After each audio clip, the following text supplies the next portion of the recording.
रोजाना हिमाचल में आपका स्वागत है।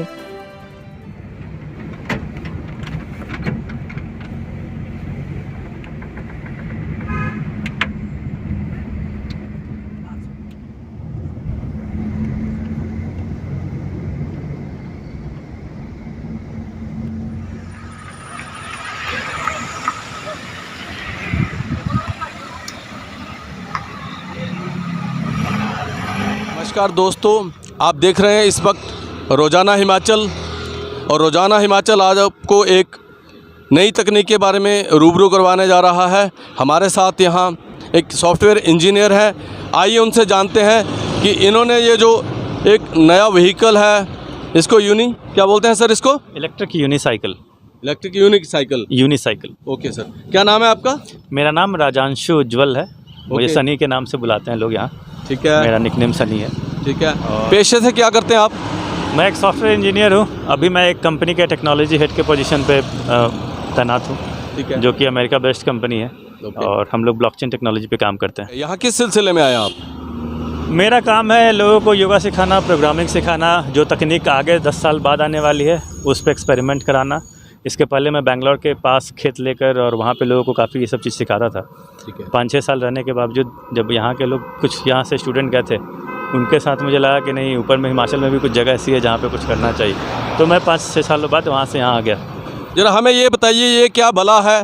क्योंकि हमारे लिए नई है। ये कांगड़ा ज़िले में हम लोग इस समय मलाह क्षेत्र में मौजूद हैं, तो आप इसके बारे में थोड़ा सा विस्तार में बताइए। जी, इसे इलेक्ट्रिक यूनिसाइकिल कहते हैं। पहले एक यूनिसाइकिल हुआ करती थी मैकेनिकल। वो आप मेले में देखे होंगे, जब भी कोई एक जोकर या कभी कुछ दिखाता था तो एक पैडल पे पेडलिंग करता था। तो पेडलिंग का ये है कि उसमें काफ़ी हार्ड बैलेंस चाहिए होता था। अभी यही कॉन्सेप्ट अब डिजिटल हो गया है, जहाँ पे आप एक मोटर और आप लिथियम बैटरी का यूज़ करते हैं। एक एल्गोरिदम है जो इसको बेसिकली प्रेशर पे काम करता है। जितना आप प्रेशर अप्लाई करोगे उतना फॉरवर्ड जाएगा, जितना प्रेशर पीछे दोगे पीछे जाएगा। ऑलमोस्ट जैसे स्केटबोर्ड होता है। स्केटबोर्ड की भी जो स्पीड होती है काफ़ी होती है, बट उसमें ब्रेक नहीं होता है, वो भी काफ़ी रिस्की होता है। ऑलमोस्ट सेम प्रिंसिपल एक मोटर्ड व्हीकल में आ चुका है अब, और वो भी सिंगल व्हील पे।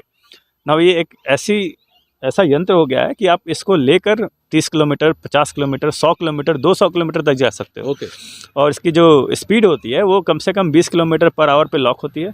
इसको आप अनलॉक कर सकते हो, जिस हिसाब से आप अपने आप को बैलेंस करना सीखते हो। समय के साथ वो धीरे धीरे अनलॉक होता है। कितने समय में चार्ज हो जाता है ये? अलग अलग डिवाइस का अलग अलग कैपेसिटी है। और करंट के हिसाब से अलग अलग यंत्र अलग अलग चार्जिंग का कैपेसिटी होता है। ये इसमें डबल चार्जर है और वो भी फास्ट चार्जर है। अच्छा। तो अगर आपको लगता है कि नहीं, आपको आराम है, बहुत टाइम है, बैटरी को सही से यूज़ करते रहना है, तो आप रात भर का चार्जिंग लगाओ, 8 घंटे लगेंगे एक सिंगल चार्जर पे नॉर्मल। बट अगर आप डबल चार्ज यूज़ करते हो, फास्ट चार्ज, आप निकले हुए घूमने के लिए लॉन्ग डिस्टेंस लगो 100 किलोमीटर जाना है और बीच में कहीं पे आपको चार्ज करने का मन कर गया, आप डबल चार्जर डालो हाई स्पीड वाला, फिर ये 4 घंटे में पूरा चार्ज हो जाएगा। इसकी कीमत क्या है और ये कहाँ से लिया आपने? इसकी कीमत कम से कम 35,000 रुपये से चालू होती है जी। और इसकी कीमत लगभग 3.5 लाख तक जाती है।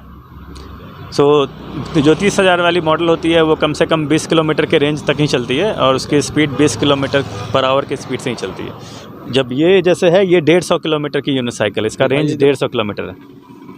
और इसमें अभी जो मोटर लगा हुआ है वो 2.5 किलोवाट का मोटर है। अच्छा। इसका रेंज जो है 150 होता है और इसका जो स्पीड होता है टॉप मोस्ट वो 50 to 60 किलोमीटर पर आवर होता है। और कोई भी यूनिसाइकिल चाहे कितनी भी स्पीड की हो, इसका लॉकिंग मैकेनिज्म 20 तक ही होता है, ताकि कोई भी इससे ज़्यादा चला ना सके, अनलेस कि वो बहुत एक्सपर्ट राइडर हो।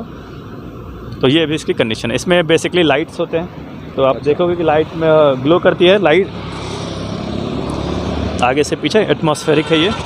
उसके बाद इसमें फ्रंट लाइट है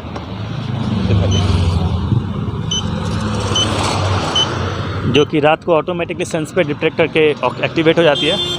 फिर पीछे इसके साउंड सिस्टम लगा हुआ है, जहाँ पे एक स्पीकर है और 4 स्पीकर लगे होते हैं, एक वूफर लगा हुआ होता है। और इसकी क्वालिटी काफ़ी बहुत ही ज़्यादा उम्दा है। बहुत ही ज़्यादा, मतलब आपको लगेगा कि आप एक ऑलमोस्ट म्यूज़िक सिस्टम पे ही हो। और ये इसका चार्जिंग पोर्ट है डबल, ठीक है। और ये जो सामने पोर्ट्स दिख रहे हैं जी, ये बेसिकली आपको अगर इनकेस मोबाइल आपका डिस्चार्ज हो गया बीच में कहीं पे, तो आप मोबाइल चार्ज कर सकते हो, कुछ भी चार्ज कर सकते हो, जो USB का सपोर्टेड है। तो रात के अंधेरे में क्या इसकी लाइट सफिशिएंट होती है? बहुत ज़्यादा, इसकी ब्राइटनेस बहुत ही काफ़ी ज़्यादा है। मतलब ऑलमोस्ट आप 20-25 मीटर तक एकदम पूरा फ्लैश लाइट की तरह चला के इसको चला सकते हो। आगे आपकी क्या सोच है, यहाँ हिमाचल में ही बसना है या? हाँ, मैं हिमाचल में ही रह गया हूँ, तो हिमाचल में ही कुछ काम करने का, प्रयोग करने का तरीका है कि कुछ जो आने वाली चीज़ें हैं, जैसे अब इसको हिमाचल में लाने से एक सबसे बड़ा फ़ायदा ये हुआ है कि जब भी मैं जाता हूँ मुझे मालूम चलता है कि रोड तो काफ़ी बने हैं डेवलपमेंट के नाम पे, लेकिन जो पोल्यूशन है उससे सारे पेड़ लगभग काले होते जा रहे हैं। ठीक है। दूसरा, यहाँ के बच्चों को मैंने देखा है कि लोग बोलते हैं कि बच्चे मतलब काफ़ी शहर के बच्चों से काफ़ी कमज़ोर दिखते हैं, लेकिन है नहीं। पॉइंट ये कि समय का जो बचाव है वो करने के लिए आपको कुछ चीज़ें होती है जो सहायता करती है। मुझे ये चीज़ काफ़ी सहायता करती है। अगर मुझे उतर के नीचे जाना हो और मैं 5 मिनट में ऊपर आता हूँ, मैं 5 बार, 10 बार, 25 बार जा सकता हूँ बिना एक्स्ट्रा कॉस्ट इन्वेस्ट किए हुए किसी और चीज़ में, ना ही पेट्रोल जला के, ना ही कुछ भी करके। तो एक जो सस्टेनेबल तरीके से लिव करने का जो पॉइंट है हिमाचल में आने के बाद, नो मैटर कि आप कितना भी डेवलपमेंटल हो, वो काफ़ी ज़रूरी है। स्पीड का आपने बता दिया, इसकी ब्रेक्स कहाँ हैं? इसमें ब्रेक्स नहीं होती है। ये कम से कम ऑलमोस्ट आपका स्केटबोर्ड वाला कंसेप्ट है, आपके प्रेशर से ये चलता है। तो जब आप इस पे पैर रखते हो और प्रेशर अप्लाई करते हो तो ये चलेगा, जब आप बैक प्रेशर देते हो तो पीछे की तरफ चलेगा। तो जब आप मोशन में होते हो और पीछे का ब्रेक अप्लाई करते हो ऑलमोस्ट, तो रुक जाता है। ओके। अब ये पैर जो आप देख रहे हो, इसको एक पैर रखने में ही कम से कम 4 से 6 घंटे लगेंगे। जब तक आपका पैर ये लोड लेना नहीं सीखेगा तब तक आप इस पर खड़े नहीं हो सकते हो। मतलब ये काफ़ी ज़रूरी है, ये नियम है एक तरह से। चक्कर लगा के देखा। तो जब तक आप सही से आओगे नहीं बैलेंस में, तब तक नहीं होगा। उसके बाद आप पैर रखो और उसको बैलेंस करो।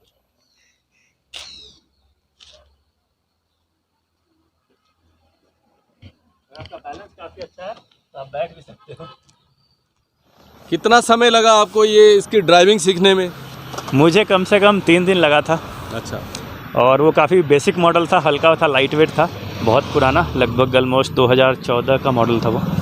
तो उस वक्त काफ़ी स्मॉल रेंज की कैपेसिटी की आती थी, 15 से 20 किलोमीटर। और तब मैं बैंगलोर जाया करता था, तो बैंगलोर सिटी जाया करता था फार्म से अपने, तो वही यूज़ करता था।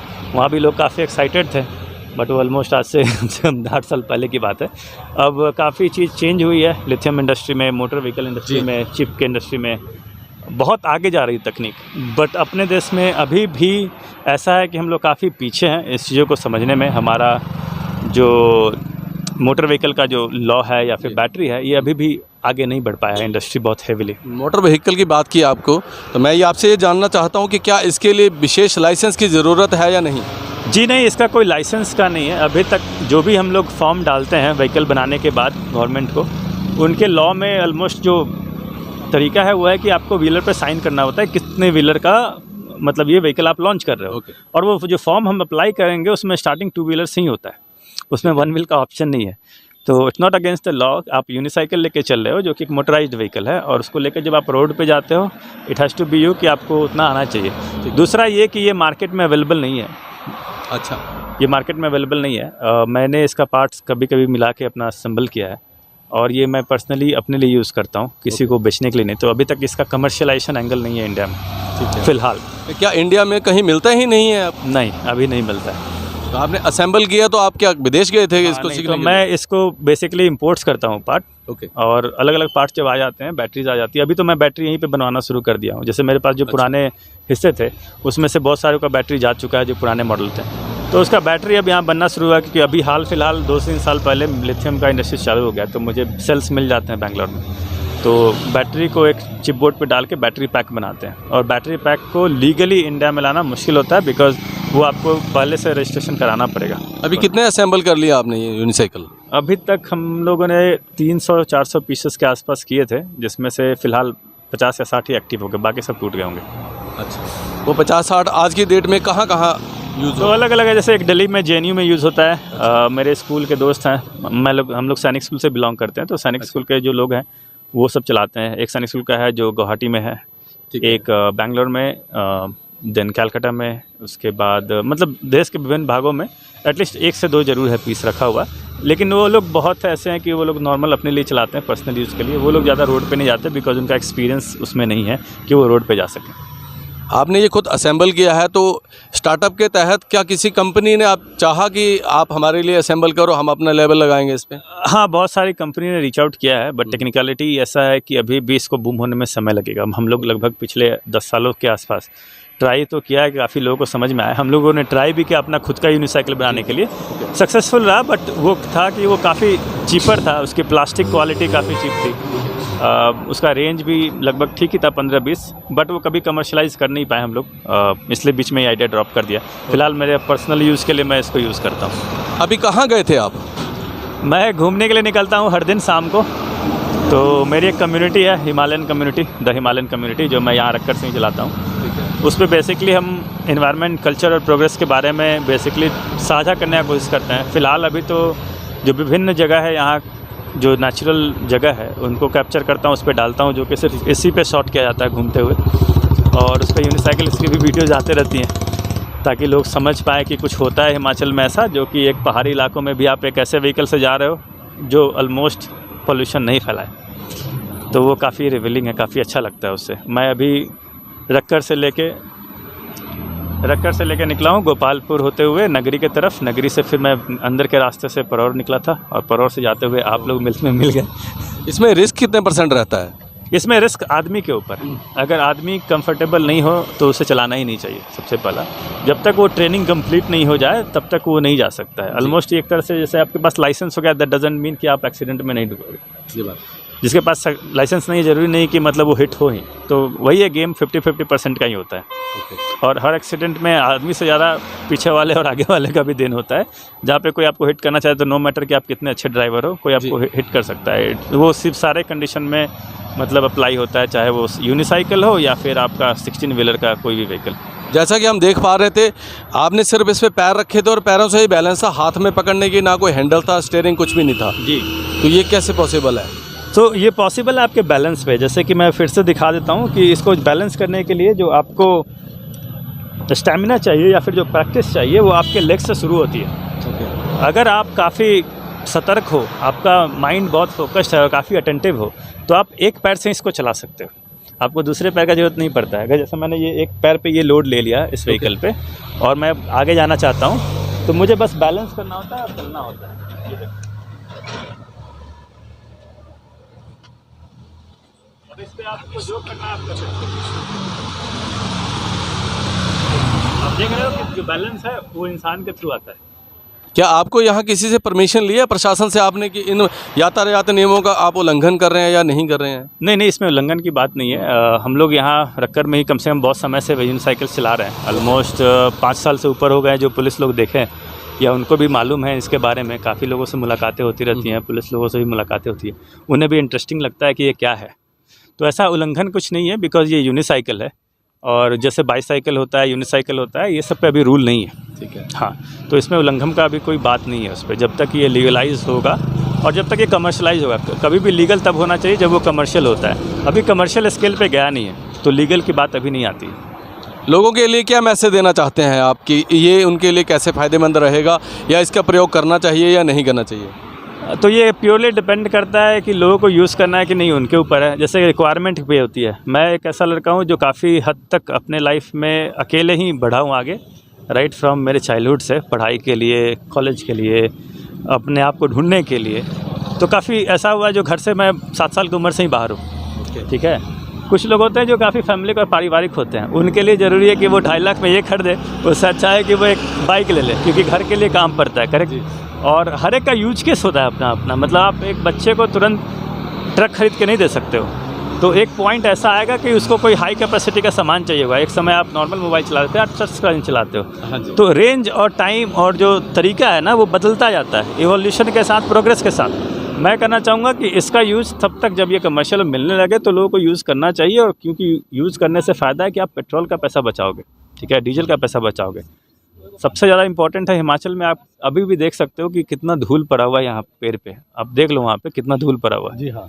तो अगर आप उसको कंसीडर करते हो और फिर मेरे इस पर्टिकुलर व्हीकल पे कंसीडर करो कि इसके कारण क्या हो रहा है, तो मैं बोलूँगा कि ऑलमोस्ट मेरा कंट्रीब्यूशन बिल्कुल भी नहीं है। क्या इसकी कोई मेंटेनिंग या सर्विस भी होती है? जी, इसमें बस एक ट्यूब है। अगर कभी पंक्चर हो गया तो इसे खोलते हैं, इसका नट बोल्ट, और फिर जाके ट्यूब रिपेयर करा लो आप, और फिर वापस लगा लो, हो गया। आई थिंक उतना ही सर्विस होता है। कभी इसमें जो मदरबोर्ड होते हैं या फिर कुछ चिप हो गए, तो वो सब बेसिकली आप ट्विक कर सकते हो, या फिर आप फिर से यहाँ पे किसी से सर्विस से बनवा सकते हो। और कोई जानकार है नहीं तो आप खुद ही सीख लो। इतना कोई भारी भरकम इसमें कुछ मतलब रॉकेट साइंस नहीं है ये। बहुत इस यूनिसाइकिल की इसकी लाइफ कितनी है? लाइफ बैटरी पे डिपेंड होती है, बाकी सारे पार्ट्स तो ख़राब नहीं होंगे, ठीक है, लेकिन जो बैटरी है अगर आप इसको बस रख रहे हो और यूज़ नहीं कर रहे हो तो बैटरी का पॉइंट होता है एक पर्टिकुलर के बाद उसका वोल्टेज लेवल कम हो जाता है, और आपने 3 महीने तक यूज़ नहीं किया तो वोल्टेज थोड़ा थोड़ा डाउन होगा। ऑलमोस्ट अगर आप डेली चला रहे हो तो इसका हेल्थ बहुत अच्छा रिमेन होता है, ये 5 साल से ऊपर चलता है। मेरी लास्ट यूनिसाइकिल जो थी वो कम से कम 4.5 साल चली बिना वोल्टेज को डिग्रेड किए हुए। और ये अभी करंटली है जो मैं 4 महीने पहले इसको असेंबल किया हूँ, और अभी फ़िलहाल कम्प्लीटली हेल्थ सही है इसका, और ये अभी मुझे लगता है कि 3-4 साल और चलेगा। आपका आगे का टारगेट क्या है? कितनी और ऐसी यूनिसाइकिल्स तैयार करनी है आपने आने वाले समय में? मैं दूसरे के लिए तो अभी नहीं कर रहा हूँ, मैं ट्राई कर रहा हूँ बेंगलोर बेस्ड किसी स्टार्टअप के साथ कोलैबोरेशन करने का, या फिर हिमाचल में अगर स्टार्टअप हिमाचल के थ्रू अगर कुछ ऐसी चीज़ें हो सकती हैं जो कि हिमाचल में अगर गवर्नमेंट इसको समझती है या फिर सेंट्रल गवर्नमेंट इसको समझती है तो काफ़ी हद तक सही होगा। तो क्या इसके लिए परमिशन लेना ज़रूरी है या नहीं?